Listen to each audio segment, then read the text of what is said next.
अस्सलामुअलैकुम बच्चों। वालेकुम अस्सलाम टीचर। बच्चों, आज हम आदात की तौसीह सूरत की एक मशीन जमात में बनाए हैं। हम इस मशीन के ज़रिए आदात की तौसीह सूरत हम फ़ौरन बहुत सारी मिसालें हल कर सकते हैं। यहाँ पर आपको दिखाई दे रही है इकाई, दहाई और ये है सैकड़ा। यहाँ पर कुछ हम 3 हिंदसी कार्ड तैयार किए हुए हैं। इन 3 हिंदसी आदात की हम तौसीह यहाँ पर अमली तौर पर बता सकते हैं, या फिर हम खुद से मिसालें भी लिख के 3 हिंदसी आदात की तौसीह यहाँ पर हम कर सकते हैं। पहले कार्ड की मदद से देखते हैं हम। यहाँ पर आपको पहले बता दूं मैं, यहाँ पे जो एरो है वहाँ पर आपको दिखाना है यहाँ पर आदात की तौसीह सूरत।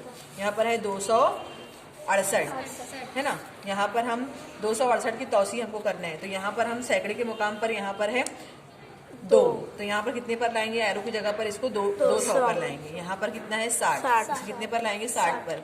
और यहाँ पर कितने पर लाएंगे? इसको 8 पर लाएंगे। तो यहाँ पर देखो 200 जमा 60 जमा 8, 268 है ना। और हम एक आधी मिसाल लेंगे यहाँ से, अभी ले लेंगे 324। कितने पर लाएंगे इसको? इसको तो 3 पे लाएंगे। और इसको कितने पर लाएंगे? 20 पर लाएंगे। कितने पर लाएंगे? 20 पर। 4 पर। कितने पर लाएंगे इसको? 4 पर। आपको दिखाई दे रहा है यहाँ पे तीर का निशान 300 जमा 20 जमा 4। तो हम ये इसकी मिसाल यहाँ पर ये हल हो गई। अब हम अगर ये कार्ड का इस्तेमाल ना करें और अपने मन से कोई मिसाल यहाँ पर हमने बना ली है, यहाँ पर लिखे हमने 999 है ना, हमको इसकी तौसीह करना है, तो हम सैकड़े के मुकाम पर कितने पर ले जाएंगे इसको? 900। कितने पर ले जाएंगे इसको? 900।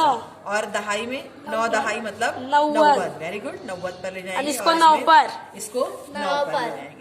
हम इसको अगर हम इसको साफ कर दें यहाँ से, तो हम दूसरी मिसाल भी हम फौरन इसके ऊपर यहाँ पर हम लिख सकते हैं। अभी हमने यहाँ पर लिखे कि 453 है ना, तो कितना ले जाएंगे सैकड़े पर? 4 पे 400।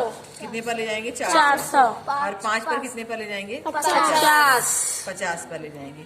और 3 इकाई है ना, 3 इकाई।